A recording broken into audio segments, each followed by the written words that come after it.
നിങ്ങൾ നിങ്ങളായിരിക്കുക. ആളുകൾ നിങ്ങളെപ്പോലെയാകാം, അല്ലെങ്കിൽ അല്ലായിരിക്കാം.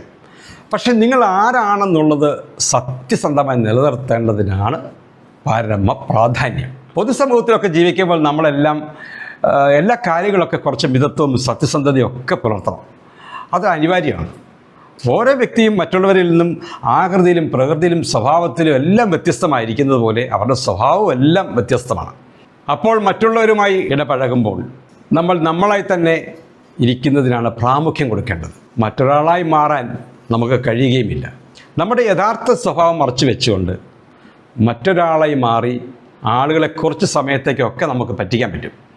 എല്ലാവരെയും എല്ലാ കാലത്തും പറ്റിക്കാൻ പറ്റത്തില്ല എന്ന് സാധാരണ നമ്മൾ പറയാറുണ്ട്. അതായത് നമ്മുടെ യഥാർത്ഥ സ്വഭാവത്തെ മറച്ചു പിടിച്ച് മറ്റൊരു സ്വഭാവം പുറത്തെടുത്താലും അതിനധികം ആയുസ്സൊന്നും ഉണ്ടാവുകയില്ല. എപ്പോഴെങ്കിലും യഥാർത്ഥ സ്വഭാവം പുറത്തു വരും. മറ്റ് ആളുകൾ നിങ്ങളെപ്പോലെ ആകണം എന്ന് ആഗ്രഹിക്കാം, എന്നല്ലാതെ അവരെ നിർബന്ധിക്കാൻ പറ്റുമോ? ആളുകളൊക്കെ നിങ്ങളെപ്പോലെ ആകാം, അല്ലെങ്കിൽ അല്ലായിരിക്കാം.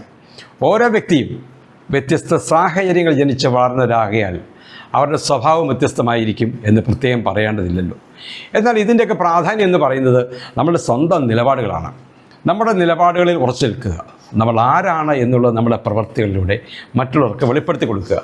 അതൊരിക്കലും ഒരു മുഖംമൂടി അണിഞ്ഞുകൊണ്ട് ആയിരിക്കരുത്. ശുഭദിനം.